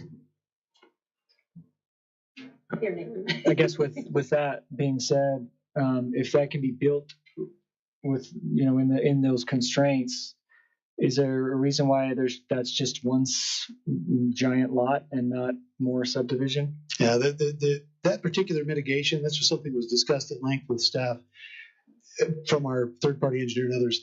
It's not as effective for multiple structures as you might imagine. If you have to do that same treatment for multiple structures, and it's definitely not something that we were comfortable with for public infrastructure. So there was a proposal to have that same treatment under some of our public infrastructure, and we just said we're not interested in that. We don't want to have that same treatment. So it was just determined that the better course of action here was just to do two larger lots, estate lots. Previously, I believe there was a zone change that was being anticipated as well as part of this. They've also withdrawn that and come back to a large agricultural lot. So, okay, it's just too bad since it's such a big piece of land. But all right, that makes sense. Thank you. With a view. Just one more. The planning commission, how was that discussion about questions that they had? Similar questions to the council. I think we had some citizens that attended that meeting, and they had some questions about traffic and other things. The traffic, of course, from a 2-lot subdivision is going to be very minimal, so we don't have any real concerns about traffic as far as that goes. I think there were some questions about how this would interrelate with the HOA, the homeowners association that exists up there on the property. There's no requirement. Certainly, if they wanted to come together and do a joint homeowners association, they could, but these can function independently. So, Thanks. You guys good? Okay, if you don't have any other questions, then I'll bring it back to the council for action regarding our consent item presented tonight.